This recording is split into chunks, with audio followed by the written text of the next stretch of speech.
Hi friend, welcome to our channel friends. ఇవాల్టి వీడియోస్లో రైతన్నలకైతే ఒక గుడ్ న్యూస్ రావడం అయితే జరిగింది ఫ్రెండ్. ఆ అప్డేట్ ఏంటో మనం ఇప్పుడు ఈ వీడియోలనైతే తెలుసుకుందాము. మీరు ఈ వీడియోని ఎక్కడ స్కిప్ చేయకున్నట్ల చివరి వరకు చూడండి ఫ్రెండ్. అప్పుడైతే నేను చెప్పేది మీకు అర్థమవుతుంది. అలాగే వీడియో నచ్చితే ఒక లైక్ చేసి ఇంతవరకు మన ఛానల్ సబ్స్క్రైబ్ చేయని వాళ్ళు వెంటనే సబ్స్క్రైబ్ అయితే చేయండి ఫ్రెండ్. పిఎం మన్ధన్ యోజన పథకంలో చేరిన రైతులు వయసును బట్టి ప్రీమియం డబ్బులు చెల్లించాల్సి ఉంటుంది. ఈ మేరకు ప్రభుత్వం సైతం తన వంతుగా బీమా కంపెనీకి డబ్బులు కడుతుంది. 18 ఏళ్ల రైతు తన వాటాగా ₹55 చెల్లిస్తే కేంద్రం 55 కలిపి బీమా కంపెనీకి ₹110 చెల్లిస్తుంది. ఏటా వయసును బట్టి ప్రీమియం 3 నుంచి 10 వరకు పెరుగుతుంది. ఇలా 40 ఏళ్ల వారికి 200 ప్రీమియం ఉంటుంది. ఇలా ప్రతి నెల లేదా 3 నెలలకోసారి లేదా 6 నెలలకోసారి నెలవారీ కిస్తులు చెల్లించే వెసులుబాటు కల్పించారు.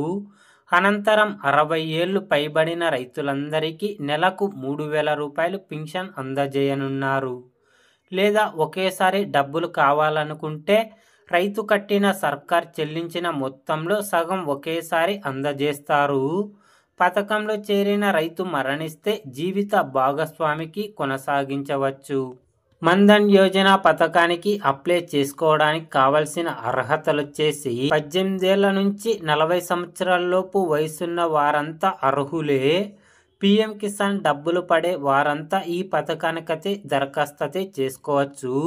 ప్రధానమంత్రి కిసాన్ మన్ధన్ యోజనలో చేరడానికి రైతులు కామన్ సర్వీస్ సెంటర్ అంటే సిఎస్సి సెంటర్కు వెళ్లాల్సి ఉంటుంది. అక్కడ Aadhaar card, photo, pattadar passbook, phone number తదితర వివరాలతో పిఎం మన్ధన్ యోజన పథకానికైతే అప్లై చేసుకోవచ్చు ఫ్రెండ్. పిఎం మన్ధన్ యోజన పథకానికి అప్లై చేసుకుంటే 60 సంవత్సరాలు నిండిన ప్రతి రైతుకి నెలకు ₹3000 వారి బ్యాంక్ ఖాతాల్లో డబ్బులు జమ చేయడం అయితే జరుగుతుంది ఫ్రెండ్. పిఎం మన్ధన్ యోజన గురించి ఏ చిన్న అప్డేట్ వచ్చినా వెంటనే తెలుసుకోవాలి అంటే వెంటనే మన ఛానల్ని సబ్స్క్రైబ్ అయితే చేయండి friends. Thank you for watching my video.